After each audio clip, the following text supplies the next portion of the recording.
Ang istoryang inyong mapakikinggan ay naglalaman ng mga linya at eksena na hindi angkop sa mga batang tagapakinig.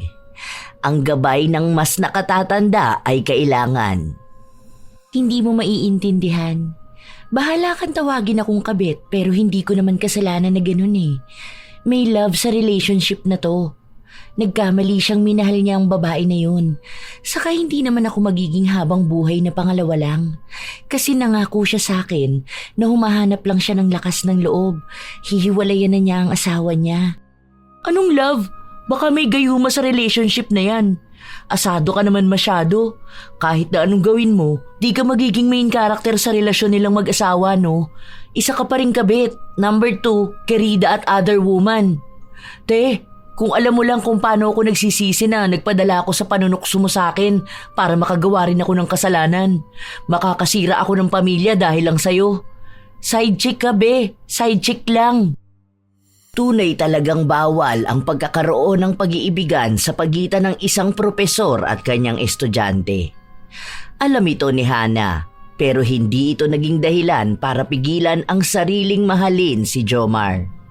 Ang bawal na pagtingin din na ito ang siyang magtutulak sa kanyang kumapit sa itim na mahika para lang makuha ang kanyang ninanais. Ngunit ito rin pala ang magdadala sa kanya sa isang yugto ng buhay niyang pagsisisihan niyang pinili.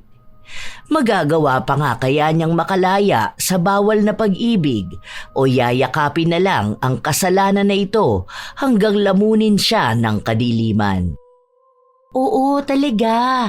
Promise, hindi ako nagbibiro. Ang baho niya.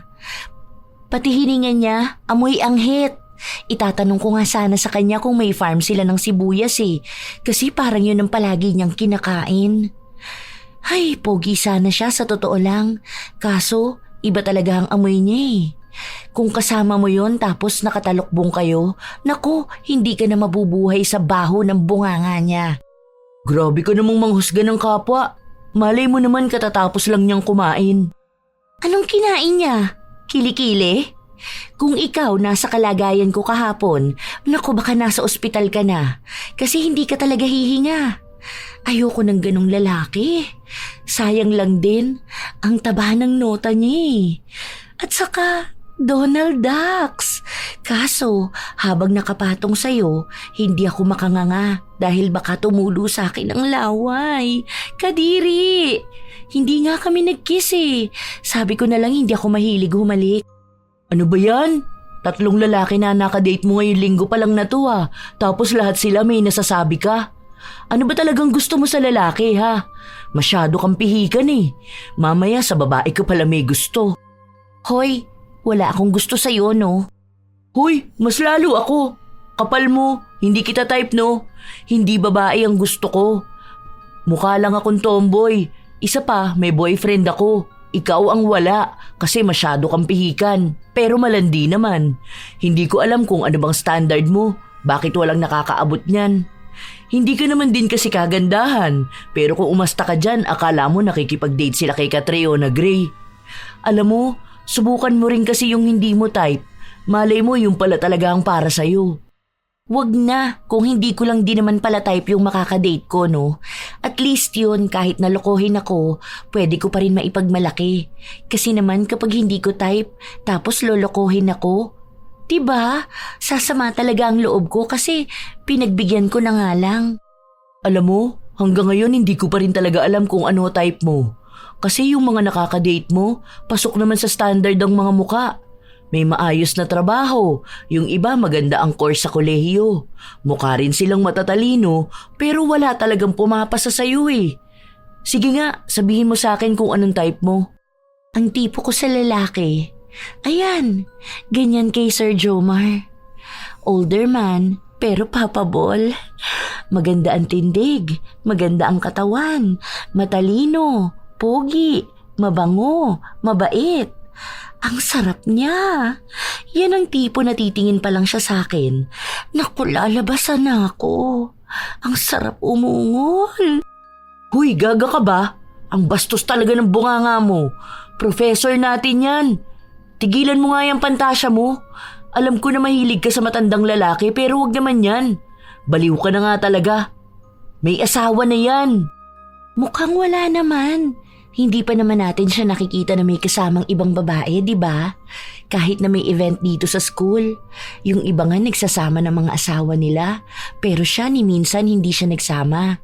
Alam mo ba kung anong isa sa mga gusto ko sa kanya? Masyado siyang misteryoso. Bahala ka na nga dyan. Huwag ka na sana magkaroon ng boyfriend. Ang dami mong sinasabi dyan. Basta tigilan mo si sir. Kawawa naman yung tao sa'yo. Hanap ka na lang ng iba. Misteryoso pala gusto mo eh. Marami niyan sa kulungan.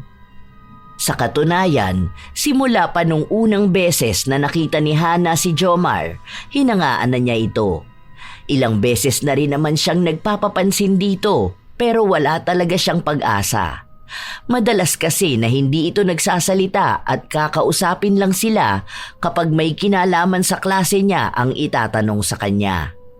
Nasa 2 taon na sa kolehiyo ang dalaga at pagtungtong niya ng 3 taon, hindi na niya magiging propesor si Jomar.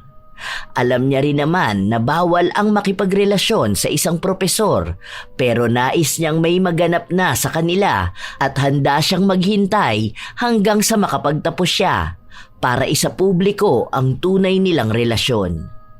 Pero paano nga ba niya yon magagawa kung ayaw naman talaga siyang pansinin ni Jomar? Habang nasa labas ang magkaibigan at kumakain, nakatanaw naman sa isang silid-aralan si Hana kung saan mas tanaw niya ang hinahangaan na propesor. Tangik, seryoso ka ba talaga na may crush ka kay sir? Mukha ba tong joke lang? Kasi tingnan mo naman ang disente niyang tao. Aminin, hindi lang ako may gusto sa kanya. Naaalala mo si Roslyn? Di ba? Nung Valentine's nagbigay siya ng regalo pero hindi tinanggap. Saka yung ibang mga nasa 4th year, minsan nakikita ko sila na nakatingin din kay sir. Isa lang ang ibig sabihin nun. Malakas talaga ang dating niya sa mga kababaihan. Well, tama ka rin naman. Mukha naman siyang maginoo. Pero hindi pa rin eh. Yaan mo na, hanggang crush ka lang naman sa kanya eh. Hindi naman yan magkakagusto sa'yo. What if? What if mo mukha mo? Sa dami ng tao na nagkagusto sa kanya, tingin mo ba may pag-asa ka? Tanga, muntikan ka na nga mabigyan ng tres niyan last sem. Saka halatang walang pakialam yan sa'yo. Baka akala mo bida ka sa mga Chinese short reels na paulit-ulit ang plot. Huwag mong idahilan sa akin yung 0.05 seconds na eye contact nyo. Gusto ka niyang tawagin sa recitation kasi alam niyang bobo ka, hindi ka makakasagot. Wala namang masama kung magkagusto siya sa akin Alam kong hindi niya ako pinapansin kasi nga bawal yun. Pero pwede naman naming maitago Gusto niya ako, nararamdaman ko. Kapag naging kami, sasabihin ko na ibag sa kanya para hindi ka makagraduate. As if naman papatulan ka nga niyan. Ay, oo, talaga. Bakit si Sir Sam at yung dating student? After graduation, ikinasal na kaagad sila. Alangan namang 2 weeks lang naging sila, tapos nagpakasal na. Malamang taguri ng relationship nila, no? Pwede naming gayahin yun. Kaya ko naman magtago Kumbaga, nonchalant siya rito sa school, pero pag kami lang dalawa, super sweet naman na siya. Angas talaga ng imagination mo, no? Sarap itusok sa mata mo nitong stick. May asawa na yan. Imposible na ang matandang gaya niya wala pang asawa. Hanggat wala akong nakikitang singsing sa kamay niya, hindi mawawala ang pag-asa ko na magugustuhan niya ako. Kapag kami ikinasal, hindi kita kukuning maid of honor. Sa paglipas pa ng mga araw, wala pa ring nangyayari sa pagpapapansin ng dalaga sa kanyang propesor. Hindi niya lang yon masyadong pinapahalata dahil baka malaman ng iba ang plano niya at mapatawag pa siya. Isang araw, naiwan ni Hana sa bahay nila ang proyekto niya kaya kinuha niya pa yon sa bahay nila at muling bumalik sa paaralan para isumite. Gabi na, nag-uwian na ang ibang tao kasama na ang kaibigan niya. Pagpasok niya sa loob ng opisina ng propesor, naabutan niya ito na mag-isa lang na naroon. Nakapatay ang ibang ilaw at tanging liwanag lang sa screen ng computer nito ang nagsisilbing ilaw ni Jomar. Nang masigurado ni Hana na wala nang ang ibang tao roon, tinanggal niya ang 2 butones ng kanyang uniforme upang mas lumitaw ang malulusog niyang dibdib. Hello, sir. Ito na po pala yung project ko. Nakalimutan ko po kasi sa bahay. Gabi na po. Mag-isa na lang kayo rito. Gusto niyo po ba na samahan ko kayo? Wala rin naman po akong gagawin sa bahay namin eh. Dito na lang muna tayo. O kung saan niyo man po gusto. Ilapag mo na yan sa gilid. Ang cold niyo naman po, sir. Sa bagay, medyo malamig kasi rito, no? Gusto niyo po bang painitin ko kayo? Kaya ko po yung gawin nang hindi kayo tumitigil dyan sa ginagawa niyo. Pampagana lang po. Pwede bang alisin mo yung kamay mo sa binti ko? At yung uniform mo, mukhang sira yata yung butones. Bakit po? Nagiinit po ba kayo? Pwede ko naman itong ipakita sa inyo ng buo. Kung gusto nyo, pwede nyo pang laruin. Ako rin po, marunong maglaro. Pwede ba, Miss De La Cruz? Huwag mo nga ako akitin. Hindi mo ako madadala sa mga ganyan mo. Kung yung ibang professor dito kaya mong pikutin, pues ibahin mo ako. Hindi ako pumapatol sa mga estudyante ko. Kung wala naman ang gagawin dito, umalis ka na. Dahil baka may makakita pa sa atin kung ano pang isipin. May asawa na po ba kayo kaya ganyan ka sa akin? Hindi ba ako maganda? Hindi ba mukhang masarap ang katawan ko? Professor ako at estudyante kita. Yun lang ang relasyon na meron tayo. Kung walang kinalaman sa tinuturo kong itatanong mo, wala akong dapat ipaliwanag sa'yo. Hindi mo na kailangan pang malaman kung may asawa na ba ako dahil labas ka na sa personal kong buhay. Alam ko naman na gusto mo rin ako. Hindi mo lang mailabas. Magaling naman ako magtago eh. Hindi tayo mahuhuli ng kahit na sino. O kahit pa may asawa ka, hindi niya tayo mahuhuli. Akong bahala sa'yo. Alam ko, hahanap-hanapin mo rin to. Subok na to. Marami nang nabaliw sa akin. Isa pa, sinisiguro ko sa'yo na hindi ka na makakapag-aral dito. Lumabas ka na. Kung ayaw mong hilahin pa kita palabas. Ano pang hinihintay mo? Labas! Sus, ang arte mo ha. Feeling virgin ka dyan. Tingnan mo nga nakatayo na yan. Pigil na pigil ka eh. Pagbibigyan naman kita. Bahala ka dyang sumakit yung puson mo. Inis na umalis si Hana. Hindi niya matanggap na sa dami ng lalaking may gusto sa kanya, hindi niya makuha ang gusto niya. Sa pagpapatuloy ng klase nila, para bang naging baliwala lang kay Jomar ang pang-aakit sa kanya ng dalaga. Habang pilit naman na umiiwas ang propesor, patuloy namang nagpupumilit si Hana. Alam niyang hindi kayang tiisin ng mas matagal ng mga kalalakihan ang tawag ng laman. Nararamdaman niya na unti-unti na rin namang bumibigay sa kanya si Jomar. Hanggang sa isang araw, may isang magandang babae ang sumundo rito. Sa palagay ng lahat, yon ang asawa ng pantasyang propesor ng karamihan. Malay mo naman pamangkin niya lang. Mukha namang kaedad lang natin eh. Or baka nasa 30s pa lang yun. Imposible na yun ang asawa niya. Ang sweet kaya nila. Akala ko nga magkikiss sila eh. Okay lang din naman kung asawa yun ni sir. Ang ganda naman kasi. Kahit naman ako gugustuhin ko ang ganung babae. Mukhang may class, tapos ang ganda pa ng katawan. Mukhang pang model. Aray ha, sana nagpasintabi ka na lang muna. Nandito pa ako Ano naman pakialam ko kung nasasaktan ka? Totoo naman talaga na wala kang panama sa asawa niya, no? Tigilan mo na kasi ang pantasya mo kay sir. Halata namang sobrang loyal sa asawa niya. Wag mo na namang idadahilan sa akin na baka hindi sila kasal kasi wala ngang singsing. Malay mo na wala lang yung kay sir. Wala lang yung singsing sa kamay niya pero hindi naman nawawala sa puso niya ang babaeng mahal niya. Wala yan. Hindi totoo ang loyalty ng mga kalalakihan, no? Baka natatakot lang yun magloko. Tingnan mo nga, halata naman na nagugustuhan na niya ako. Pustahan tayo. Kapag ako pinatulan ni sir, ibibigay mo sa akin ang allowance mo ng buong buwan. Ano, deal? Ay, ayoko nga. Kahit na alam ko naman na hindi ka papatusin nun. Hanap ka na lang ng iba. Kayaan mo, kapag dumating na pinsan ng boyfriend ko, ipapakilala kita sa kanya. Huwag ka na mapili masyado sa lalaki. Doon ka na sa tunay na single.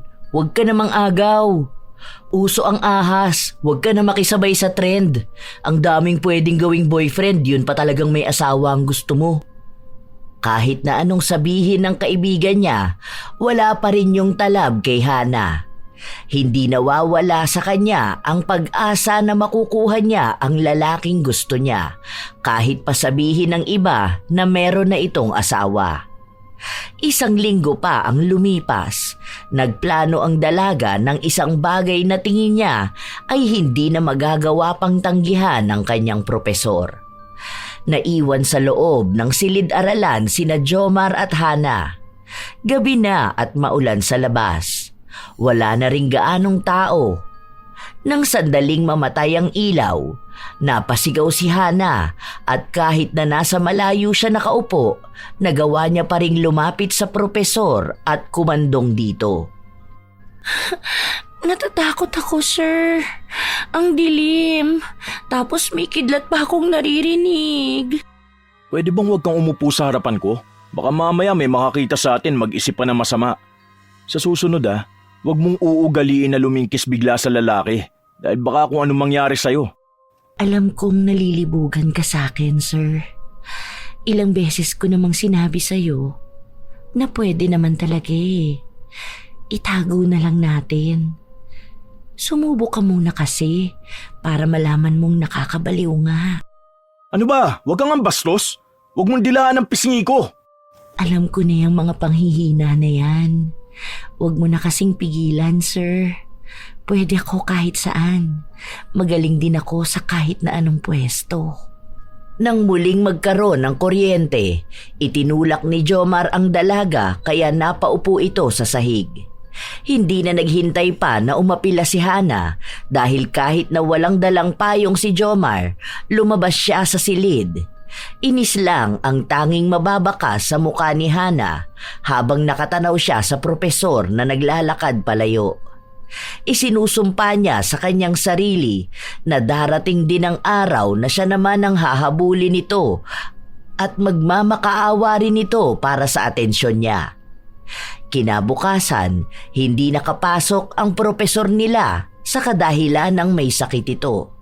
Kaya naging bakante ang oras nila. Nakatambay lang ang magkaibigan sa isang bakanting silid-aralan na tanging silang dalawa lang ang naroon. Paano naman kasi hindi magkakasakit? Matanda na yung tao, nagpaulan pa. Ikaw talaga may kasalanan nun Kundi ka lang sana nuknukan ng landi. Anong ako? Hindi naman siya magkakasakit kung sinamahan niya akong magpatila ng ulan. Saan kayo magpapatila ng ulan? Sa hotel? Ewan ko talaga kung anong kahihiyan na abutin mo kapag nahuli ka ng asawa nun. Baka hubarang ka pa sa kalye. Never pa akong nahuli ng kahit na sinong asawa, no? Naalala mo yung dating prof natin sa PE? Diba? Sobrang higpit ng asawa nun sa kanya. Kada minuto gusto ng video call. Oh, bakit nakalusot naman kami ng 3 months? Walang naiwan na kahit na anong ebidensya. Ganon ako kagaling. Hindi lang sa kama, kundi sa pagtatago ng sikreto. Talagang proud ka pa sa kagagahan mo? Ewan ko na lang kung di ka mahawa ng sakit. Huwag kang iinom sa tumbler ko Baka mahawa ako sa kalandian mo. Hindi ka rin naman makakapaglandi. Ang pangit ng forma mo. Walang titigasan sa'yo, no? Ewan ko sa boyfriend mo kung nakakaramdam nun sa'yo. Okay lang. At least isang lalaki lang. Hindi ko pa inagaw. Wala akong pake. Mas masarap pa rin kapag iba-iba kasi may napagpipilian ka. May comparison. Hay, ano ba yan? Huwag mo na nga akong pakialaman. Mas maganda mag-isip ka ng paraan kung paano ko makukuha si Sir Jomar. Aba, ayos ka. Kakasabwatin mo pa ako sa pagiging malandi mo. Tama na yung mga reto-reto ko sa'yo ng lalaki. Hindi ko na kaya yung pangaagaw mo ng asawa ng iba. Baka karmahin ka na niya ng todo, girl. Ay, teka. Diba nabanggit mo na nag-aaral ka ng witchcraft? What if try natin kung kaya mong manggayuma? Sige na, try lang. Tanga, ayoko. Tamang aral-aral lang ako nun. Kasali lang ako sa group na yun kasi tinitingnan ko kung paano yung mga ritual para sa magandang buhay o mga cleansing. Hindi para manggayuman ng ibang tao. Mga manifestation lang, ganun. Iba naman yung turo ni Lola sa akin. Kahit alin doon, di ko gagawin. Dali na. Paano natin malalaman kung marunong ka na talaga kung hindi mo susubukan? Ay, wala ka pala eh. Siguro duwag ka. O baka nagyayabang ka lang na marunong ka. Marunong naman talaga ako, no? Kasi yung lola ko mangkukulam noon. Hindi, wala. Eme-eme mo lang din yan. Para lang magmukha kang cool. Gagamitin mo kunwari na natuto ka sa lola mo ng black magic. Pero ang totoo, wala ka naman talagang kakayahan. Hindi totoo yan, ah. Marunong talaga ako. Naaalala ko pa yung turo sa akin, tapos inaaral ko naman talaga yun. Hindi ko pa lang talaga ginagawa dahil ayaw ko. Sige nga, kung talagang may natutunan ka sa turo sa'yo ng lola mo, gawin mo nga.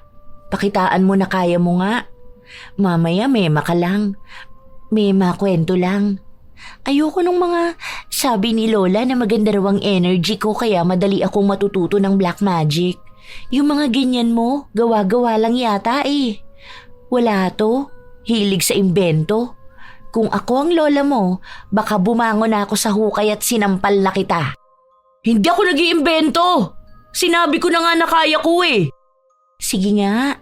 O, kung totoo yung sinasabi mo, hinahamon kita. Gayumahin nga natin si Sir Jomar. Doon lang natin malalaman na totoo yan kapag umipekto talaga. Kung hindi man, isa lang ang ibig sabihin. Wala ka talagang kakayahan. Aral-aral ka pa kunwari, hindi mo naman talaga kaya. Bakas na sa mukha ni Aileen ang inis. Kilala ni Hana ang kaibigan. Ayaw nun nang minamaliit ang kakayahan niya. Kaya patuloy na sinusubok ni Hana ang pasensya ng kaibigan dahil alam niya na papatunayan ni Aileen ang kanyang sarili. At sa oras na gawin niya yon, maisasakatuparan na rin ng dalaga ang masama niyang balak sa propesor. Hindi nga siya nagkamali dahil ng gabing yon, nagtungo silang dalawa sa bahay ni Aileen. May mga gamit naman na ang kanyang kaibigan. Inutusan lang siya nitong gawin ang kung ano-anong bagay na may kinalaman sa pagriritual. Sure ka ba na need pa talaga ng dugo ko? Para sa naman to? Akala ko ba gusto mong gumana ng mas mabilis ang gayuma? Sundin mo na lang ang sinasabi ko sa'yo. Talagang gagana yan ha? Huwag mo sinabing minamaliit ang kakayahan ko eh. Baka mainis ako sa'yo, kulamin na rin kita. Bilisan mo na, huwag ka na dyan mag-inarte. Ikaw naman ang may gusto nito eh. 7 araw pa ang hinintay nila bago magkaroon ng pagbabago kay Jomar. Inoobserbahan nila kung nakakaramdam na ba ito ng pag-ibig kay Hana. Pero bigo sila dahil wala namang nagbago sa pakikitungo sa dalaga. Wala, peking mangkukulam ka. Hindi naman epektibo ang ginawa mo. Sa halip na mapalapit siya sa akin, mukhang lumayo pa lalo ang loob. Kahit anong gawin ko ngayon, ayaw na akong pansinin. Hindi pa naman tapos ang 7 days, di ba? Baka mamaya yan. Masyado ka kasing inhit. Araw-araw ka ba naman nag-aabang at nagdududa sa ginawa ko? Bakit sa mga napapanood ko, kapag ginayuman nila biglaan na lang magkakagusto sa kanila? Tapos tayo dapat pa maghintay ng 1 week. Ang hina mo naman pala. Bakit hindi ka nagpagawa ng gayuma dun sa napanood mo? Kung mabilis pala sa kanila, bakit sa akin ka lumapit, ha? Ikaw na nga lang ang tinutulungan eh. Mali na nga itong ginagawa ko tapos sa akin ka pa nagagalit. Bahala ka nga dyan. Nakakabwisit ka. Hoy, saan ka pupunta? Sandali lang. Ito naman, binibiro ka lang, nagagalit ka na. Aileen! Hindi lumingon ang kanyang kaibigan. Tuloy-tuloy lang itong umalis. Alam ni Hana na naiinis na talaga sa kanya ang kaibigan niya dahil sa lahat pa naman ang ayaw nito ay ang minamaliit ang kanyang kakayahan. Nanatili na lang muna si Hana sa loob ng blangkong silid kung saan naghihintay siya ng isang himala. Nagbabaka sakali na baka nga magkaroon ng bisa ang gayuma na ginawa niya. Nang pauwi na siya, biglang umulan kaya sumilong siya sa isang tindahan. Napansin naman niya sa hindi kalayuan ng propesor. Mukhang palapit ito sa kanya. Walang ibang ekspresyon sa mukha ni Jomar. Tara na, sumabay ka na sa akin hanggang sa sakayan ng jeep. Hala, sure ka po ba, sir? Baka mabasa tayo ng tuluyan yan. Ang liit pa naman po ng payong nyo. Pwede po ba akong yumakap sa inyo para po magkasya tayo? Ikaw ang bahala. Hindi na pinakawalan ni Hana ang pagkakataon. Talagang idinikit niya ang kanyang malulusog na dibdib sa katawan ng propesor. Habang naglalakad sila, lumakas lalo ang ulan. Dahil doon, sumilong sila sa harapan ng isang hotel. Nakaisip si Hana ng dahilan para pumasok sila. Hindi naman umapila ang propesor, para siyang naging isang robot na sunod-sunuran sa dalaga. Ramdam na ni Hana na baka yun na nga ang dulot ng gayuma, dahil kung nasa katinoan si Jomar, mas gugustuhin itong mabasa ng ulan kaysa samahan ang ibang babae na pumasok sa isang hotel. Unti-unting kumilos si Hana. Nagparamdam siya ng init ng kanyang katawan. Hanggang sa kusa na ring bumigay si Jomar. Maririin ang mga halik nila hanggang sa meron na ngang nangyari sa kanila. Pakiramdam ni Hana na siya na ang pinakamasayang babae sa mundo dahil nakuha niya rin ang kanyang pantasya. Ibig bang sabihin nito, pumapayag ka nang magkaroon na tayo ng something? Pero ayokong may makakaalam na iba.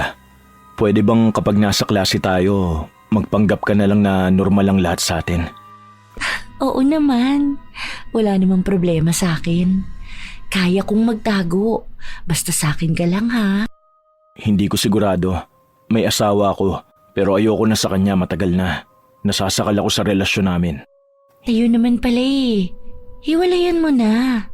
Andito naman ako. Mamahalin kita ng buo.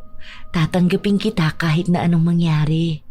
Kung may mga anak man kayo, okay lang sa akin. Aalagaan kita. Hindi mo maiintindihan dahil hindi pwede. Kasal kaming dalawa at ayaw niya akong makipaghiwalay sa kanya. Wala akong pakialam kung kasal kayong dalawa. Basta ako ang piliin mo. Pwede naman ako maging kabit ngayon. Tapos kapag talagang ayaw mo na sa kanya at handa ka nang iwan siya, andito lang ako. Sigurado ka ba na gusto mong maging kabit? Oo, okay na okay sa akin. Basic. Matagal ko naman ang ginagawa yun eh. Pero sa'yo, iba ka kasi sa kanila. Ikaw na yung masasabi kong lalaki na gusto kong makasama habang buhay. Handa akong maghintay hanggang sa ako naman ang piliin mo. Huwag mo nang tiisin ang asawa mo. Dahil yung kasal na yan, parang kasunduan lang naman yan eh. Hindi mo naman kailangan magtiis kung ayaw mo na talaga. Pwede namang alagaan natin ang mga anak nyo. Ganun lang. Pero nakakatakot ang asawa ko. Pues hindi ako natatakot sa kanya. Aagawin kita sa babae na yun, kahit na anong mangyari. Buo na ang desisyon ni Hana na gawin ang mga sinabi niya. Wala siyang pakialam sa ikasisira ng pamilya ng iba dahil gusto niya si Jomar.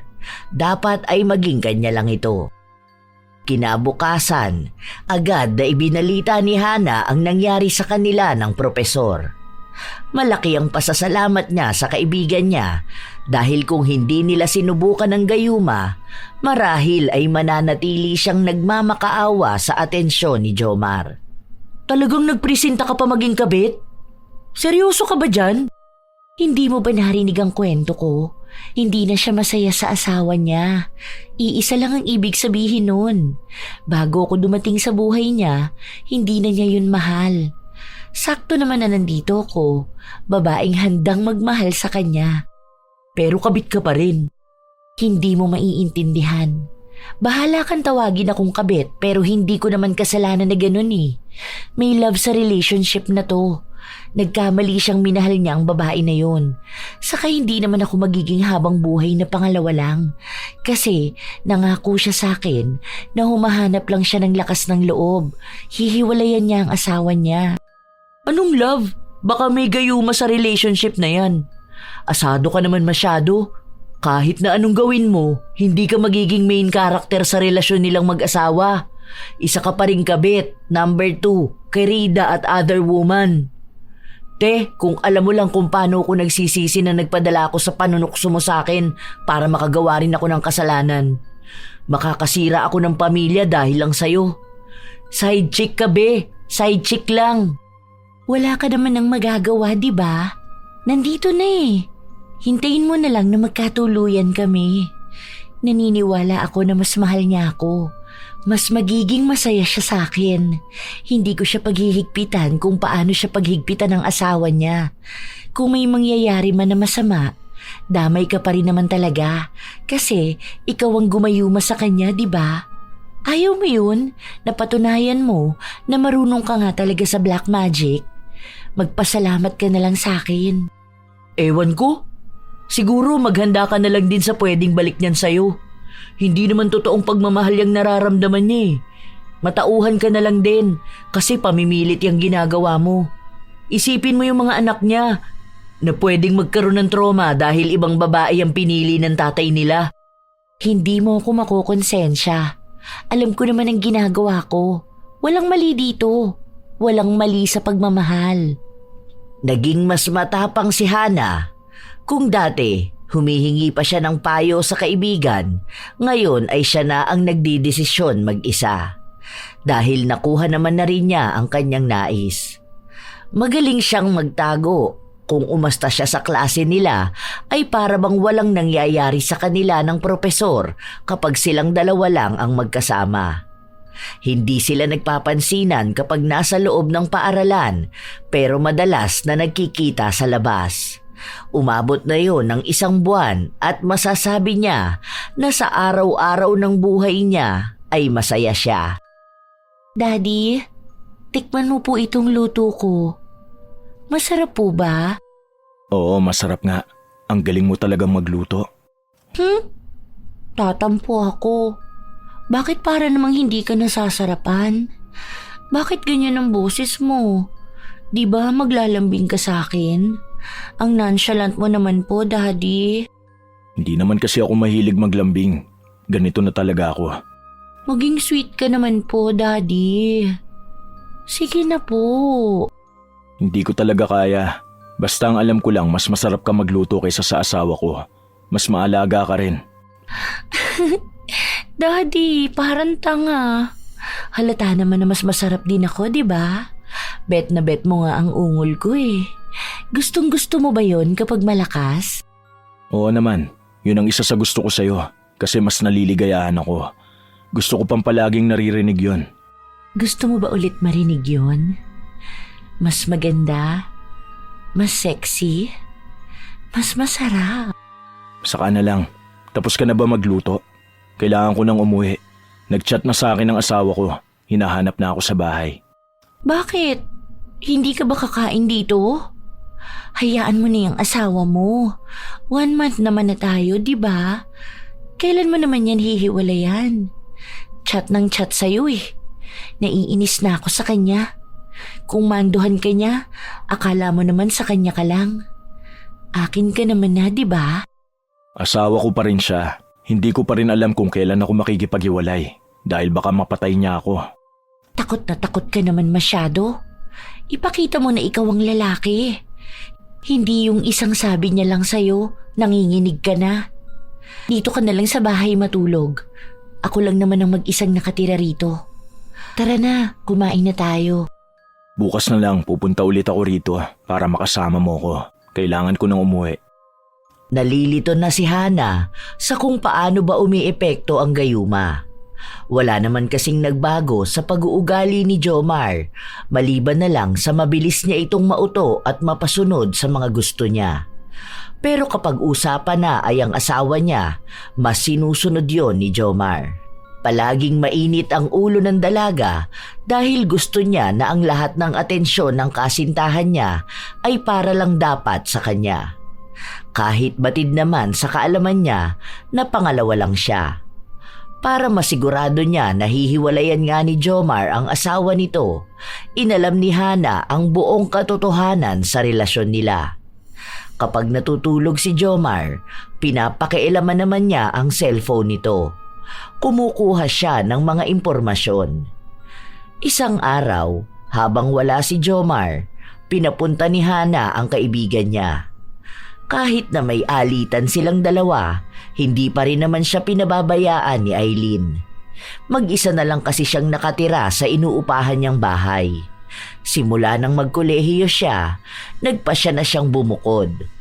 Nung hindi pa nagiging sila ni Jomar, kung sino-sinong lalaki ang dinadala niya sa bahay niya. Hindi tuloy mawari ng kaibigan niya kung matutuwa ba siya na nag-iisang lalaki na lang ang pinagtutuunan ng pansin ni Hana o maiinis dahil sa may asawa pa ito na punta. Nasa bahay lang madalas yung babae kasi affiliate marketing ang trabaho. Tama ba tawag sa kanya? Basta nagpo-promote siya ng mga products. 2 anak niya, yung una sa ibang tatay. Bali nung nagpakasal sila ni Jomar, baby pa yung bata. Isa lang talaga ang tunay na anak nila, yung bunso. At ano naman balak mo kaya inalam mo yung mga ganyang bagay? Gagamitin ko para maghiwalay silang 2. Nasabi ni Jomar na takot siya sa asawa niya. Hindi ka man lang ba natatakot para naman sa sarili mo? Alam mo ba, ang dami kong naririnig sa school na may nagdududa na sa inyong 2. Hindi lang talaga kayo mahuli-huli. Ano naman? Magbabakasyon naman eh. Mga inggit lang yun, no? Hanggat wala silang nakikitang ebidensya sa amin, safe kami. Duda ka naman yata sa galing ko eh. Hindi ako duda sa galing mo. Pero duda ako sa gayuma. Hindi ko alam kung hanggang kailan na lang yan. Ang sabi ng iba, madalas na 3 months lang ang tinatagal nun. Pero ewan ko dyan sa ginawa natin. May mga iba't ibang epekto rin yun sa relasyon nyo. Natatakot ako para sa'yo. Huwag kang matakot para sa akin. Maayos naman ang lahat. Maliban na lang sa hindi pagiging sweet ni Jomar. Mabait naman siya, kaso di talaga siya malambing. Ni hindi ako nilalambing. Naiinis nga ako minsan eh. Tapos ito pa ha, bibihira na lang na may mangyari sa amin. Kasi minsan hindi na siya tinitigasan. Minsan naman, pagod na kaagad. Parang ang boring na niya sa kama. Paano naman hindi magiging boring yun? Matanda na yun. Tapos pagod pa sa trabaho. Malamang bago ikaw, may nangyari na muna sa kanila ng totoo niyang asawa. Baka masaktan ka pa sa sinabi ko ha. Alam mo naman siguro yun. Hindi niya kaya dala-dalawa dahil mahina na ang resistensya niya. Wala na raw naman nangyayari sa kanila ng asawa niya dahil hindi na nga niya mahal. Nahihirapan lang siyang hiwalayan. Yun na lang yun. Iniisip niya rin siguro ang anak niya. Pero isa lang naman yun eh. Kung sakali man na magsasama kami, pwede kong alagaan ang anak niya. Wow, upgraded naman na pala ang pagiging kabit mo. Handa ka na talaga maging stepmom? Hay, basta. Bahala ka sa desisyon mo sa buhay mo. Kahit naman anong sabihin ko sa'yo, hindi mo rin naman ako pakikinggan, di ba? Mas gugustuhin mo pa rin yung si Sir Jomar kahit na alam mo may asawa na. Ewan ko ba sa'yo? Kung naging tao ang katangahan, ikaw mismo yun. Ang pagiging kabit pala talaga pinipili, hindi aksidenteng nangyayari. Isa pa, bakit ganun ang gayuma niya? Iba yun sa inaasahan ko. Di ba dapat baliw na baliw siya sa akin? Handa niyang gawin ang lahat makasama lang ako. Kahit na may asawa pa siya, ako pa rin ang pipiliin niya. Bakit itong sa kanya, mas inuuna pa rin niya ang asawa niya? Para naman siyang hindi nagayuma eh. Gusto ko yung sobrang lala. Alam mo na first time ko, di ba? Hindi ko naman kayang kontrolin yun, no? Baka kasi mas mahal niya talaga ang asawa niya, kaya hindi ganun kaepektibo ang nangyaring gayuma. Ang demanding mo naman. Pinupuntahan ka na nga at nakakasex mo na, tapos gusto mo pa maging mas malala. Hindi naman na siguro pwede yun. Ang mga kabit talaga ngayon, gusto sila na lang palagi ang sentro ng atensyon ng mundo. Kung ako sa'yo, hanggat maaga pa, tigilan mo na yung pakikiapid sa asawa ng iba. Dahil baka kapag dating ng panahon, pagsisihan mo talaga ng malala. Marami pang masasakit na salitang sinabi si Eileen sa kanyang kaibigan. Pero katulad ng kanyang inaasahan, hindi nga siya pinakinggan nito. Pinipilit pa rin ni Hana na siya ang para kay Jomar. Nang dumating ang bakasyon, bibihira na lang silang magkita ni Jomar. Nakakalabas lang kasi ito kapag may mahalagang gagawin dahil nga sa paghihigpit ng asawa. Isang araw, hindi na matiis pa ni Hana na maghintay sa hindi sigurado. Pinuntahan niya si Jomar sa bahay nito. Sakto naman na wala roon ang babae at ang 2 bata lang ang kasama ni Jomar. Anong ginagawa mo rito? Baka makita ka ng asawa ko. Daddy, miss na kita eh. Tara na sa bahay. Gusto na kitang makasama. Hayaan mo na kasi ang asawa mo. Sige na po. Kailangan kita, Daddy. Ilang araw na akong walang diligo. Mamayang gabi pupunta ako. Wag muna ngayon ha. Baka umuwi na yun at makita pa tayo. Sige na, pupuntahan kita mamaya. Promise mo yan ha. Nakapalit pa naman ako ng sapin ng kama. Pwede na ulit natin yung dumihan. Hihintayin kita ha. Nang makaalis na si Hana, sakto naman na nasa lubong niya ang asawa ni Jomar. Tiningnan lang siya nito pero halata naman na hindi siya kilala. Hindi na rin siya nag-abala pa na makipagmatigasan sa babae dahil alam niya na siya pa rin naman ang mas higit sa kanilang dalawa. Tinupad din ni Jomar ang pangako niya. Tumakas siya sa bahay nila para lang puntahan si Hana. Ano ba naman yan? Bakit ayaw mo? Ano, may nangyari ba sa inyo ng asawa mo, ha? Akala ko ba mas mahal mo ko? Pagod lang talaga ako. Hindi ba pwede na sa susunod na lang? Hindi rin ako mahilig sa ganito. Halos araw-araw kasi gusto mo may nangyayari sa ating dalawa. Hindi ka ba nagsasawa? Hindi naman pwede yung ganun. May pangangailangan din naman ako. Kung mahal mo ko, ibibigay mo yun sa akin. Dapat mas napapaligaya mo ko. Hindi pwede yung ganito. Tapos kapag pupuntahan mo ko, saglitan lang. Palagi pang kailangan mong maglaan ng mas maraming oras para sa asawa mo. Paano naman ako? Mahal kita pero hindi ko pwedeng iwan ang asawa ko. Papatayin niya ako. Kung papatayin ka niya, dito ka na lang sa akin. Papatayin niya tayong dalawa. Ganito na lang tayo. Di ba ang sabi mo okay lang naman sa'yo? Ang mahalaga, mahal natin ang isa't isa. Pwede naman tayong magtago lang. Ayokong mawala ka sa akin, Mami. Oo nga, pero sana gumagawa ka rin ng paraan para naman magkasama na talaga tayong dalawa. Kasi ako, gusto ko talagang ikaw ang maging asawa ko. Tutulungan naman kitang palakihin ang anak mo eh. Kapag nakapagtapos na ako sa pag-aaral, makakahanap na ako ng magandang trabaho. O di ba? Ang ganda na ng buhay natin. Hindi mo na kailangan sumama sa asawa mo.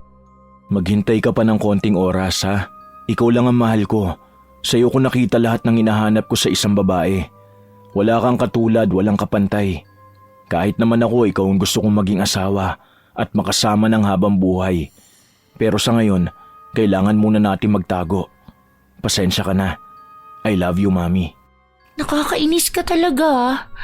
Kahit wala kang kalambing-lambing, kuhang-kuha mo pa rin ako. I love you too, Daddy. Sinubukan ulit ni Hana na romansahin ang nobyo. Baka sakaling manumbalik ang init ng katawan nito. Nagtagumpay naman siya sa ginawa niya, kaya ng gabing yon ay may nangyari sa kanilang dalawa. Nagtiyaga na lang si Hana kahit na hindi siya nasiyahan sa kanilang pagtatalik. Nakukulangan siya sa mga kilos ni Jomar pero dahil mahal niya ito ay tinanggap na lang niya. Tuwing gabi na lang sila nagkikitang dalawa. Palaging tumatakas si Jomar sa asawa niya dahil kahit na anong gawin niya ay hinahanap-hanap niya rin si Hana. Hindi niya magawang makatulog kapag hindi niya ito katabi. Yun na lang ang pinanghahawakan ng dalaga na kahit na anong mangyari, siya pa rin talaga ang gustong makasama ng nobyo. Kung sakali na may magagawa lang siya para paghiwalayin ng dalawa, Ayaw pa rin namang isa publiko ng dalaga ang relasyon nila dahil pareha silang masisira. Mapapatalsik sa kanilang paaralan si Jomar at baka kapag sa iba na ito nagturo, may ibang babae naman ang umagaw rito. Malapit na ulit tayo makapag-date. Magpapasok ka na. Magkikita na ulit tayo araw-araw. Alam mo ba, para akong nababaliw kapag hindi ko nakikita ang mukha mo. Hinahanap-hanap ko pa ang amoy mo. Ang galing nga eh. Magpa 5 months na tayo. Pero mahal na mahal pa rin natin ang isa't isa. 3rd year na ako sa pasukan. 1 taon na lang, pwede na nating ilabas tong relasyon natin. Hindi na ako makapaghintay. Bubuo na rin tayo ng sarili nating pamilya. Hindi na ako matatakot na gumawa ng hakbang para maagaw ka sa asawa mo. Yun ang gusto mo, di ba? Oo, sana nga maagaw mo na ako. Dahil pagod na ako makasama siya. Hindi katulad kapag ikaw ang kasama ko. Palagi ako nakangiti. Palagi mo ako napapasaya.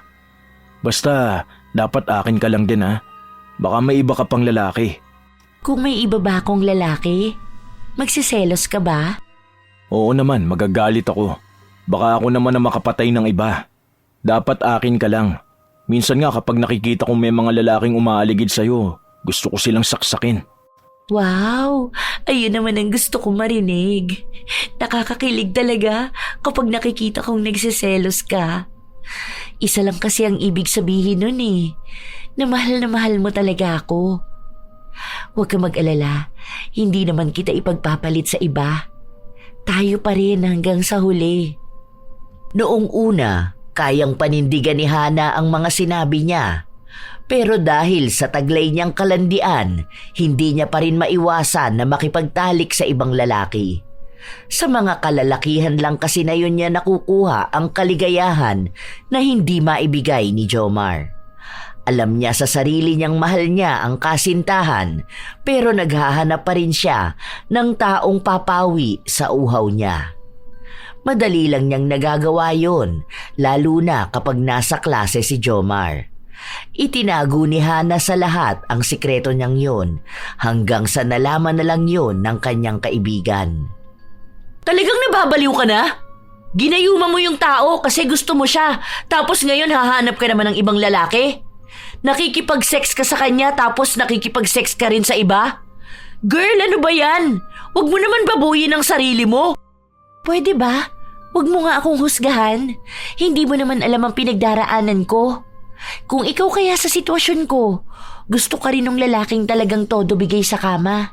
Kung pagiging asawa, si Jomar na yun. Pero kung sa pagbibigay ligaya sa akin, ang boring niya. Sobra. Ang tamad niya pa sa kama. Ako na lang lahat ang kumikilos. Hirap na din ako, no? Tapos madalas kapag ando na ako sa kalagitnaan, bigla siyang titigil kasi tapos na siya. So, paano ako? Kapag natapos na siya, matutulog na siya. Hahayaan na niya ako. Tingin mo ba hindi ako maghahanap dun sa iba? Mahal ko siya kaya tinatanggap ko siya. Kasi siya talaga ang pangarap kong lalaki.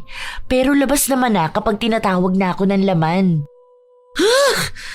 Gusto kitang murahin gamit ang iba't ibang lengguwahe. Naririnig mo ba talaga ang katwiran mo? Tumigil ka na nga sa panlalalaki. Bumalik ka na naman. Ano, doble na yung kasalanan mo. Kabit na nga, daig papokpok. Para saan pa yung gayuma, di ba? Kung sa huli, lolokohin mo rin naman pala siya. Nanggulo ka pa ng pamilya nila. Mahal ko nga siya, di ba? Hindi mo ba naiintindihan ng sinabi ko? Tingin mo ba magtitiis ako sa kanya kung hindi ko siya mahal? Hindi lang naman to basta sa gayuma eh. Alam ko rin naman na mahal niya ako. Ano bang problema mo doon? Hindi mo ako hayaan sa ginagawa kong to. Hindi kita pwedeng hayaan dahil ako ang nagdala sa'yo sa sitwasyon na yan. Ang tanga ko kasi. Ngayon ako ang mas nahihirapan kakaisip ng pwedeng mangyari kapag nawala na yung gayuma. O kapag nahuli kayo ng asawa niya. Tapos idagdag mo pa tong ginagawa mo. Anong mangyayari kapag ikaw naman ang nahuli niya? Makinig ka naman kasi sa akin. Hindi yung palagi na lang yung libog mo ang mas nangingibabaw kaysa dyan sa utak mo.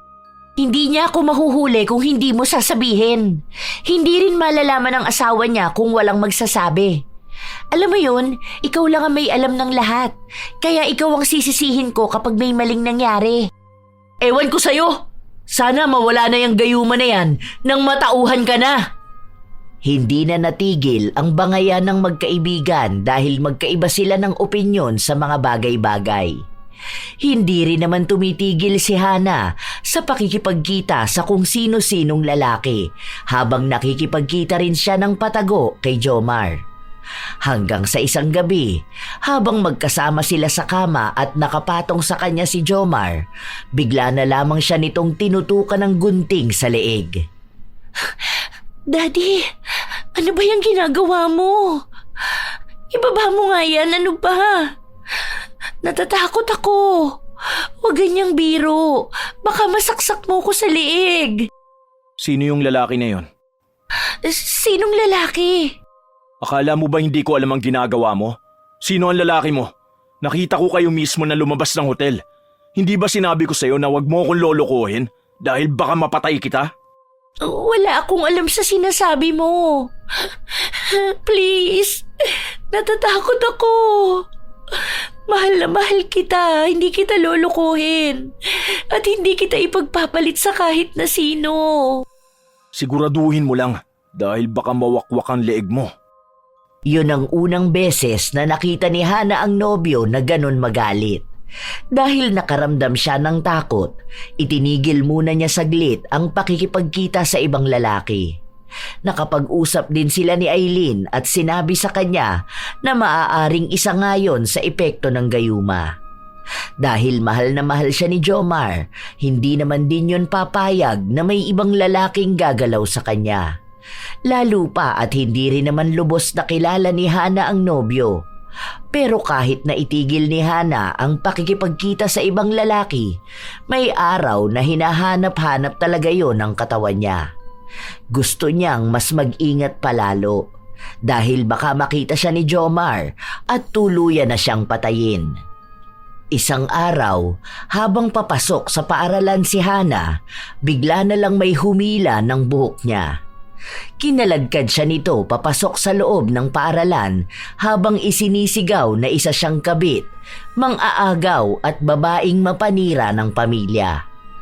Gustong lumaban ni Hana pero malakas ang babae. Ilang sandali pa at pumatong ito sa kanya at pinagsasampal siya. Hindi niya magawang ipaglaban ang kanyang sarili at wala rin naman taong umaawat sa kanila. Hanggang sa unti-unti siyang hinuhubaran ng babae. Nang matanggal ang pang-itaas niyang saplot, muli siyang hinila noon at ipinagsigawan ang sikreto nilang relasyon ni Jomar. Wala nang mukha pang maihaharap si Hana sa lahat dahil nakita na rin pati ang katawan niya ng mga taong nakikinood sa kaguluhan. Natigil lang ang pagpapahiya sa kanya nang dumating si Jomar at Aileen. Agad na inawat ni Jomar ang asawa niya at si Aileen naman ay binalot ang hubad na katawan ng kaibigan. Agad din silang umalis. Nakakahiya. Anong gagawin ko? Hindi ko rin alam. Ang daing taong nakakita at nakarinig. For sure, ipapatawag kayo niyan. Ayoko nang mag-aral. Nakakainis naman. Bakit ba biglang nanggulo yung asawa ni Jomar? Hindi ko man lang naipagtanggol ang sarili ko. Buisit na babae yun. Pinahiya niya ako sa lahat. Hindi ako papayag na ganun lang yun. Gaganti ako sa kanya. Hindi ka makakaganti doon dahil halata namang baliwang babae na yun. Ngayon naiintindihan ko na kung bakit takot si Jomar sa kanya. Kasi kaya pala talagang pumatay ng asawa niya. Ito na nga ba ang sinasabi ko eh. Mas maganda siguro na itigil mo na lang din ang pakikipagrelasyon mo kay Jomar. Para sa ikabubuti mo. Bakit mo ba ako pinipilit na lumayo sa kanya? Dapat ang baliw na babae na yun ang lumayo sa kanya. Mahal ako ni Jomar. Mahal namin ang isa't isa. Dapat ang asawa niya ang umiwas. Pinahiya na nga niya ako ng ganon. Tapos ang tingin mo rito, ako pa ang masama. Ay, ano ba, Hana? Pati ba talaga ikaw nababaliw na, ha? Hindi nga kasi pwedeng magkaroon ng kayo. Hindi rin naman kayo matatahimik, lalo na't baliw din ang asawa ni Jomar. Hindi ako lalayo kay Jomar. Hanggat ako ang pinipili niya, hindi kami maghihiwalay. Alam ko naman na maaagaw ko na siya sa asawa niya eh. Hindi ka talaga lalayuan ng tao dahil nasa ilalim siya ng gayuma. Utang na loob naman, Hana. Huwag mo naman sirain ang tuluyan ng buhay mo. Hanggat may pagkakataon ka pang tumakas ka naman na. Hindi ka lulubayan ni Jomar at lalong hindi ka lulubayan ng asawa niya. Huwag ko naman sanang mabalitaan na nasaksa ka na o mas malala pinatay ka na. Please, awa na lang sa sarili mo. Sinamahan muna ni Aileen ang kaibigan niya. Hanggang sa sumapit ang gabi, nagpakita na naman si Jomar. Dahil natutulog si Hana, gumawa ng paraan ang kaibigan niya para makausap si Jomar. Si Aileen na mismo ang iisip ng paraan para matigil ang anumang namamagitan kina Hana at Jomar dahil alam niya na simula pa noong una, siya ang may dahilan kaya ganon ang nangyayari. Siya ang nagsagawa ng gayuma kaya habang buhay niyang sisisihin ang kanyang sarili kung may masamang mangyayari.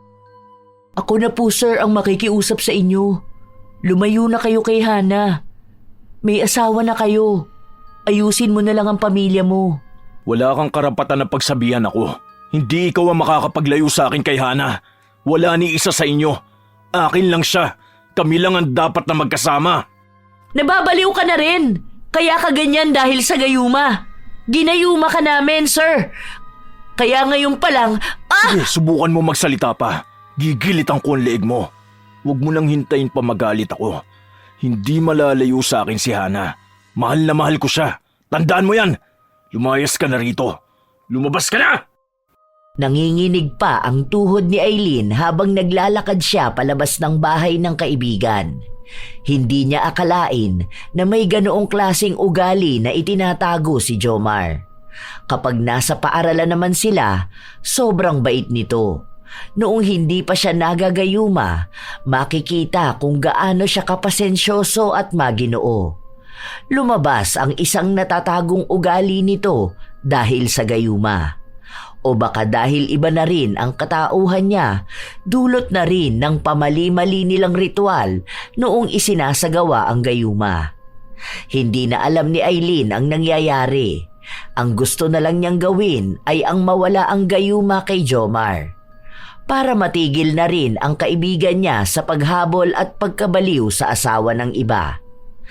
Kinabukasan, hiyang-hiya si Hana na pumasok dahil bawat taong makakakita sa kanya ay nagbubulungan. Akala ata ng mga taong to, malilinis sila.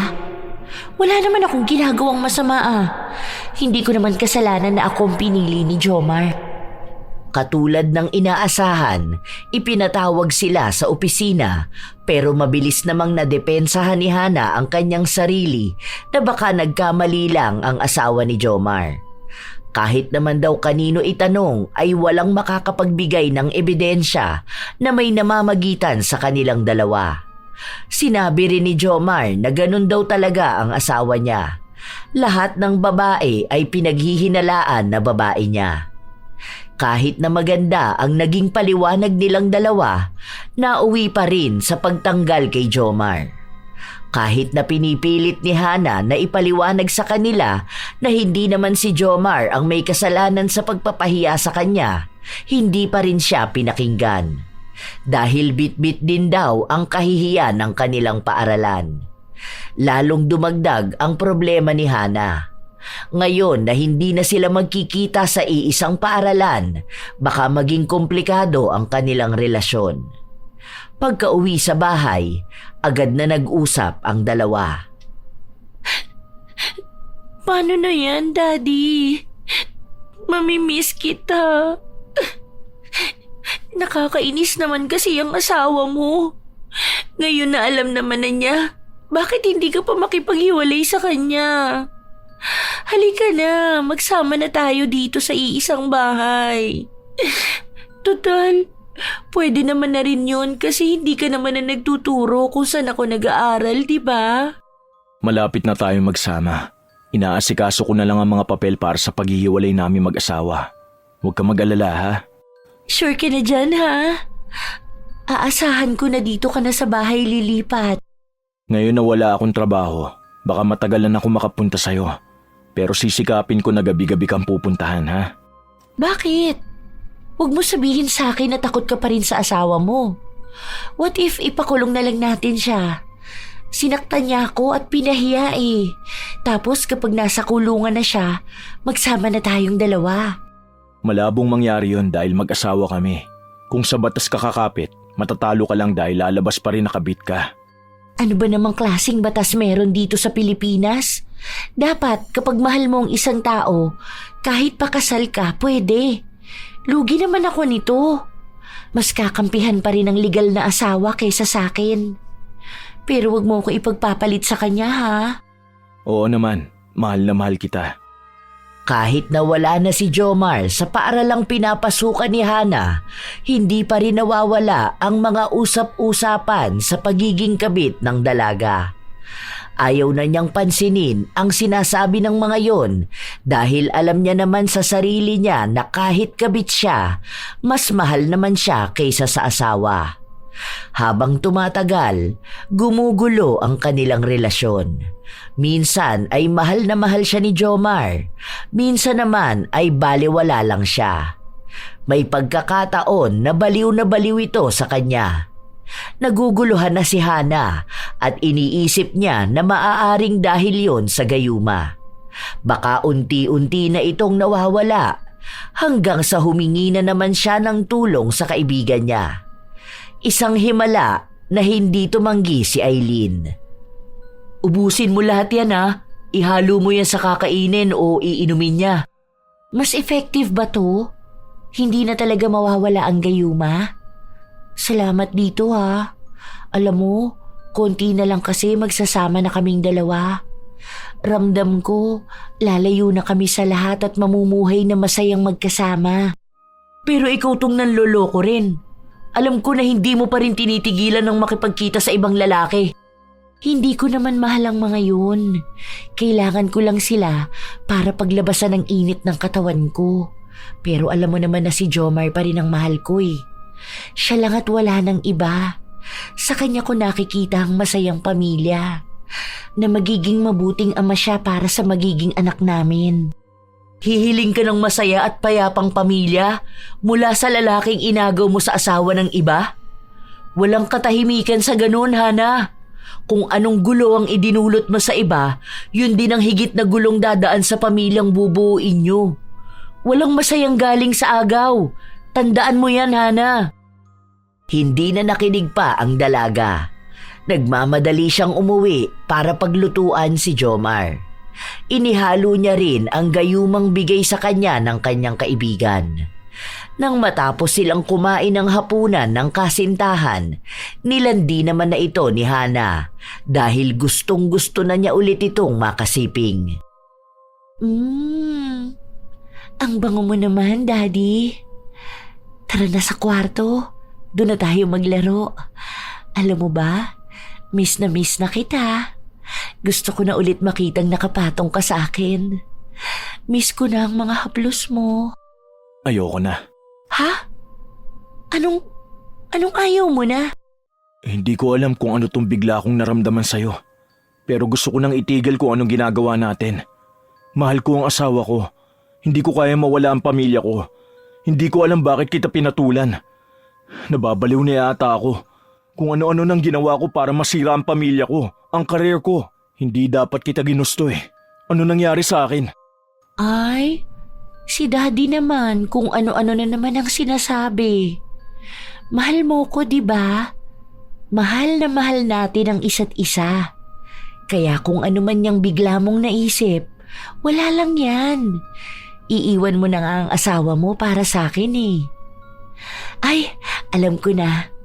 Gusto mo na talagang gawin natin, no? Halika na sa kama. Doon natin pag-usapan yan. Bitiwan mo ako. Huwag mo ko hawakan.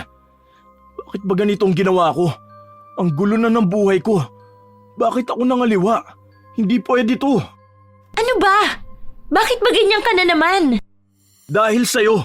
Dahil nagkaroon ako ng kasalanan sa pamilya ko. Naguguluhan ako, hindi ko alam kung bakit kita pinatulan. Hindi ko naman maramdaman na gusto kita. Nandidiri ako sa'yo at sa mga pinaggagawa nating dalawa. Para akong nawala sa sarili ko para gawin lahat yun. Ngayon na nakikita kita, wala akong ibang maramdaman kundi ang galit. Daddy, ano ba? Mahal mo ko. Ako lang kamo ang mahal mo. Mas mahal mo ko kaysa sa asawa mo, di ba? Baka naman naguguluhan ka lang dahil sa sinasabi ng iba. Tingnan mo ko. Hawakan mo ko. Ayoko, nakakadiri kang babae. Wag na wag mong guguluhin ang pamilya ko. Noon pa lang alam kong hindi ka nagagawa ng mabuti. Hindi ko lang talaga alam kung anong ginawa mo sa akin para mapapayag mo ako sa mga gusto mo. Baka totoo nga ang sinabi ni Aileen na ginayuman niyo lang ako. Nagpapapaniwala ka sa babae na yon? Hindi yun totoo! Kung hindi yun totoo, bakit ganito ang nararamdaman ko ha? Bakit nanginginig ako sa galit kapag naaalala kita? Bakit? Please, Jomar. Huwag mo kong iiwan. Nasaan ang pangako mo na ako lang? Na ako ang pipiliin mo. Diba, ang dami nating pangarap? Please, please, parang awa mo na. Mahal na mahal kita. Please, hindi ko kayang mabuhay na wala ka. Kahit na lumuhod si Hana, hindi niya pa rin nakuha ang loob ni Jomar. Ang inaakala niyang gayuman na tatalab para mas lalo siyang mahalin ay tila ba isang sangkap para magising na sa katotohanan si Jomar. Naiwan si Hana mag-isa habang halo ang galit at sakit sa kanyang dibdib. Hindi niya kailanman matatanggap na nagmamakaawa siya ng pagmamahal sa isang lalaki na dapat ay kusang ibinibigay sa kanya. Dahil sa galit ng dalaga, napasugod siya sa bahay ng kaibigan. Doon niya rin nalaman na hindi talaga gayuma ang ibinigay sa kanya, kundi isang erbal na may ritual para maibalik na sa dating kaisipan si Jomar. Ibalik mo siya sa akin! Kailangan ko siya! Hindi pwede, Hana, dahil ikaw naman ang nawawala sa sarili mo. Tama na yung ginawa mo. Huwag mo nang dagdagan pa ang kasalanan mo. Hindi pwede! Traitor ka! Nagtiwala ako sa'yo. Ang sabi mo mamahalin niya ako ng walang hanggan. Tapos biglang ikaw pa pala ang magiging dahilan para iwan niya ako. Hindi ako papayag. Kailangan ko ng gayuma. Kailangan ko siya sa buhay ko. Pasensya ka na, pero hindi ko na ulit gagawin yon para sa'yo. Gusto ko maayos mo naman ang buhay mo. Ayoko maging habang buhay kang kabit. Buhay ko naman to eh! Hindi pwede! Gusto ko si Jomar! Gusto ko akin lang siya! Gumawa ka ng paraan! Natigilan sa pagsasalita si Hana matapos siyang sampalin ng kaibigan. Sana sa lakas ng sampal ko, maalog yung utak mo. Nang sa ganun, hindi ka na mabaliw sa lalaking may asawa na. Kahit naman hawak mo na si Jomar, ano bang ginagawa mo? Di ba nakikipagkita at nakikipagtali ka pa rin sa ibang lalaki? Hindi si Jomar ang magpapatino sa'yo, Hana. Ikaw ang dapat na magpatino sa sarili mo. Huwag mong hayaan na maging ganyang kakababa. Maging ganyang kakaruming babae. Hindi mo kasi alam kung anong pinagdaraanan ko. Hindi na ako makakahanap pa ng lalaking gaya ni Jomar. Palagi mo yung sinasabi. Makakahanap ka pa naman eh. Sa totoo lang, yung mas higit sa kanya. Kung aayusin mo lang ang sarili mo at ang pagpili ng lalaki mo, malalaman mong di talaga si Jomar ang para sa'yo. Kung may katiting ka pang respeto sa sarili mo, please lang, iwasan mo naman na maging kabit. Hayaan mong piliin ka, hindi yung ikaw pa ang namimilit. Hindi na kumibo pa si Hana. Ayaw niya pa rin naman talagang tanggapin na hindi na siya ang mahal ni Jomar. Kaya pumunta siya sa bahay nito at doon siya nagwala. Kahit na ang daming taong nakakakita sa kanya, wala siyang pakialam. Pinagbabato niya ang pinto ng bahay ni na Jomar dahil lang sa ayaw nitong magpakita sa kanya. Hanggang sa tuluyang lumabas ng bahay si Jomar para pigilan siya. Pwede bang umalis ka na? Huwag ka manggulo rito. Nakakahiya sa kanila. Nakakahiya sa kanila? Sino ba sila, ha? Daddy, please, tara na. Uwi na tayo sa bahay. Mahal na mahal mo ko, di ba? Kung mahal mo pa ang buhay mo, umalis ka na rito.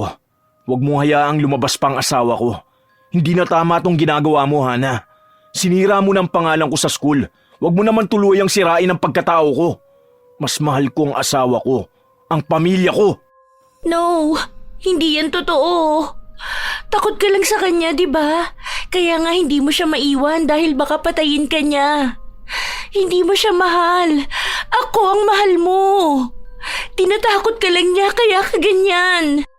Oo, takot ako sa kanya, kaya matakot ka rin para sa buhay mo. Kilala ko ang asawa ko. Handa siyang pumatay kapag nagsiselos. Huwag mo na akong guluhin, manahimik ka na. Para na rin sa katahimikan nating lahat. Kita mo na? Takot ka lang.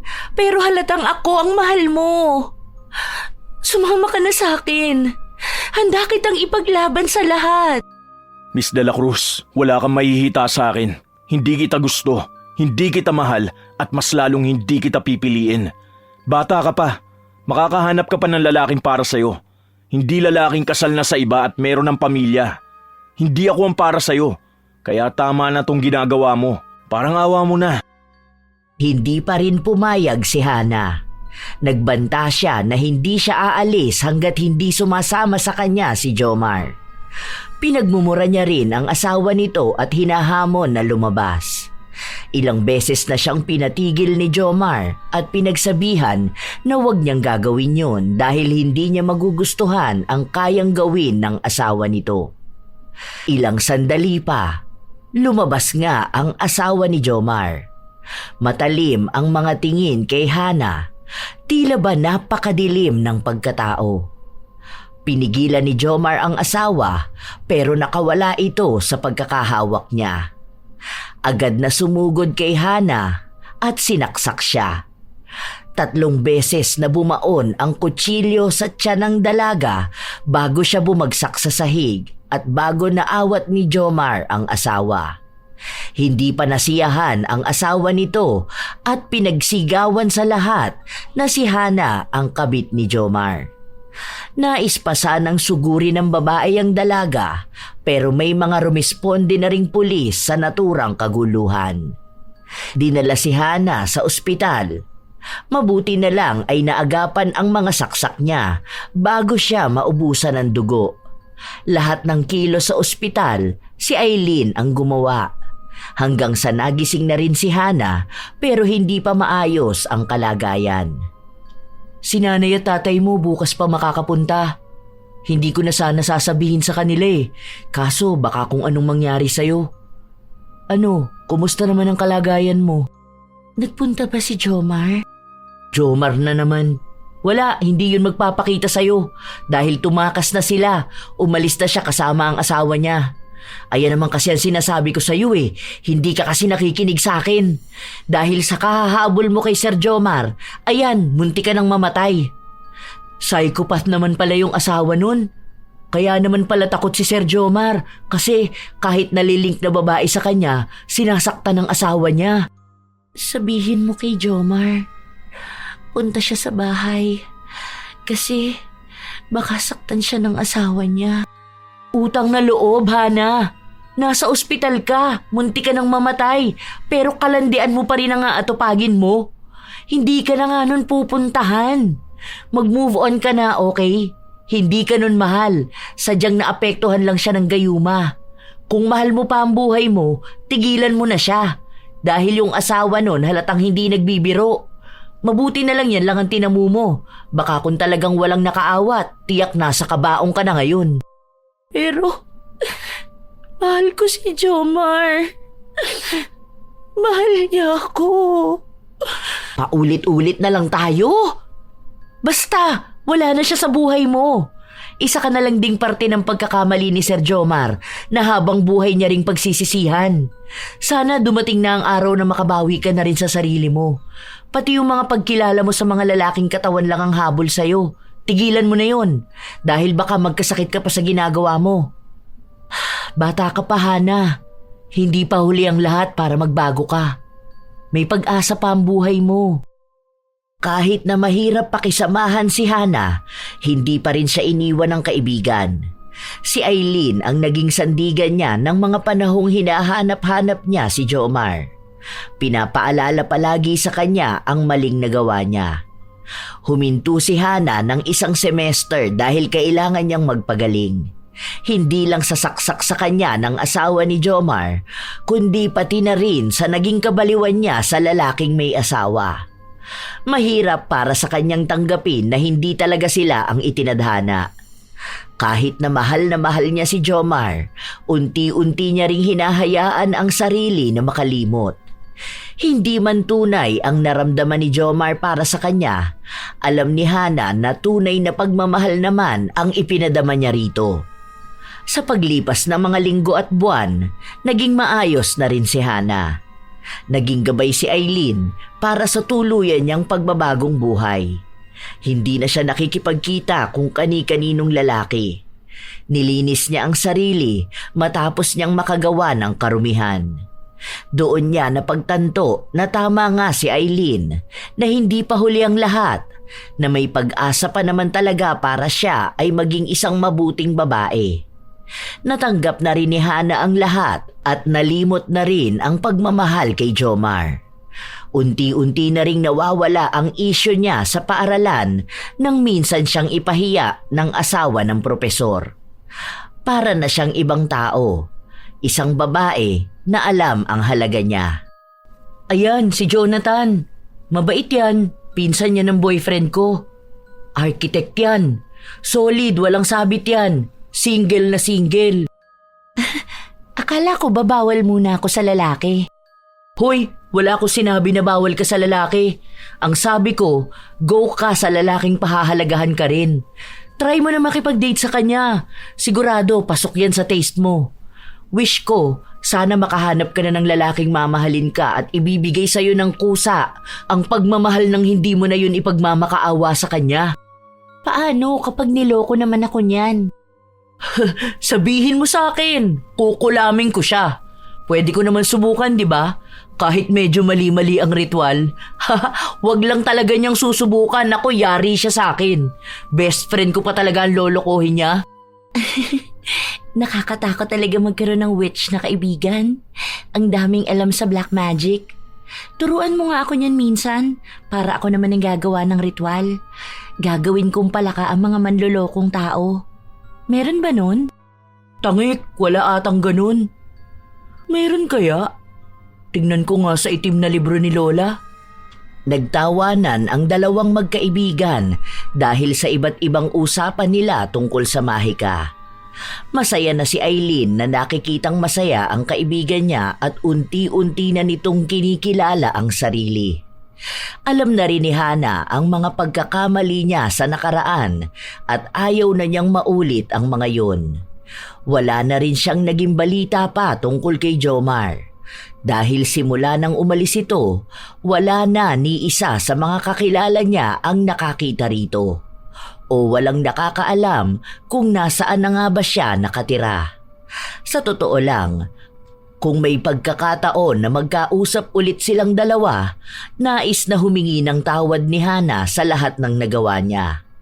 Mula sa panlalandi niya rito hanggang sa ginayuman niya ito. Pero iniisip na rin ni Hana na mas makakatulong sa kanilang dalawa kung hindi na muli pang magtatagpo ang kanilang landas. Hinihiling niya rin na maging maayos ang pagsasama ng mag-asawa kahit na alam niyang may lamat na yon dahil sa ginawa niya. Pipilitin na lamang ni Hana na wala na ulit ibang pamilya ang masisira ng dahil lang sa kanya. Naging bukas na rin ang puso niya para sa iba. Gusto niyang magmahal. Nais niyang maramdaman ang tunay na pag-ibig na hindi gagamitan ng kahit na anong mahika. Sadyang merong mga pagkakamaling pinipili ang mga tao. Dahil sa pagmamahal o sa hilig.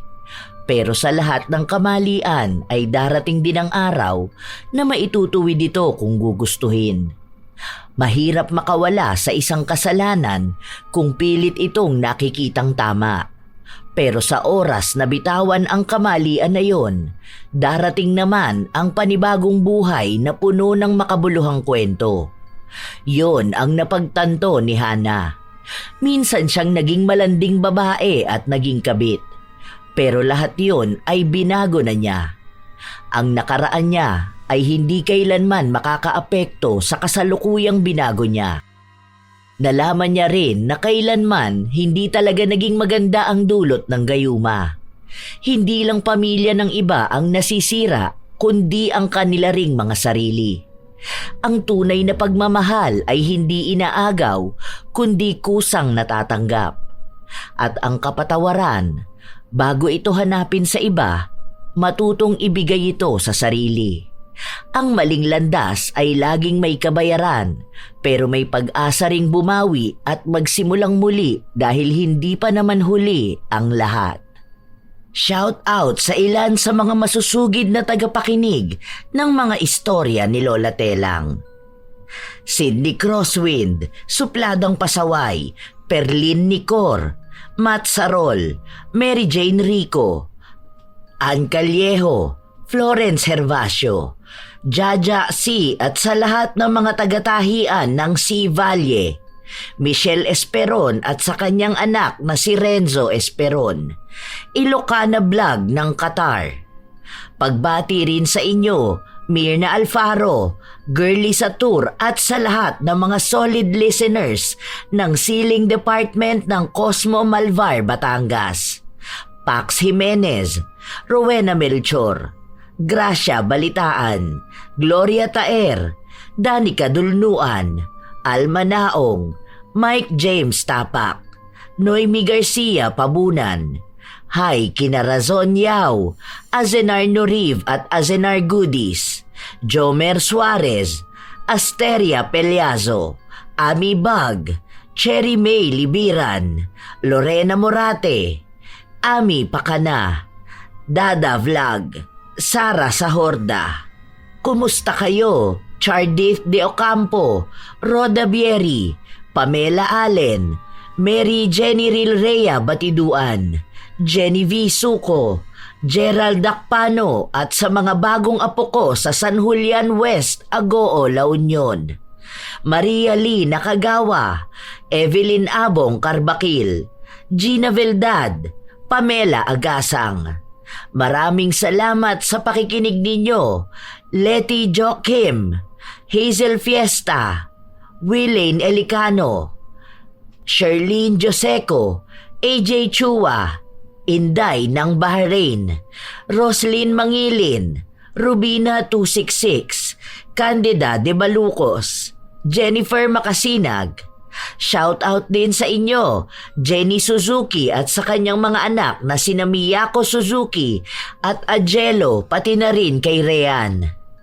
Ami Yong, Glady de los Santos, Jennifer Sacris, Femisa, Lani Capile at sa Capile family ng Campugo Stop, Tomas South, Nueva Ecija, Maria Benitez, Lydia Lopez, Natividad Tolibao, Jason Javier. Maraming salamat din sa inyo, Pureza Tagiwalo, Cindy May Habahab, Teresita Yoingco, Milrose Demate, Will Maleses, Leonisa Cobo, Amy Ofalia, Jane Ruiz, Maria Cristina ng Kuwait, Ray Galedo at sa Galedo family ng Kabuyaw, Laguna.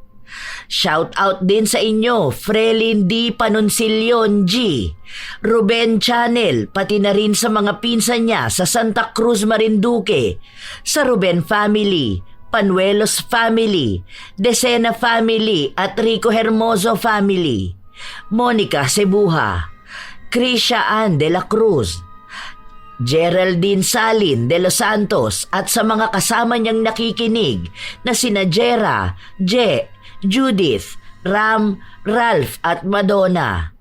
Annalisa Malatbalat from Dalby, Queensland, Australia. Jayco, Noemi Kiambao at sa kanyang asawa na si Angelica Degano Talanya at sa kanyang kapatid na si Eddie Ace Aquino. Shout out din sa buong staff ng Cut Salon Iba Zambales at kay Boss Michael Longara, Annalisa Puaso, Rachel Whitney, Gia Gigi, Lovely Rose Roa at sa kanyang napakagandang anak na si Princess Rain Roa Alawami. Maraming salamat sa lahat ng magigiting na OFW sa lahat ng sulok ng mundo, lalong-lalo na sa mga walang sawang nag-aabang, nakikinig at sumusuporta sa mga istorya ni Lola Telang Channel. Ito ang inyong Lola Telang at aasahan ko kayong muli sa mga susunod pa nating mga kwento.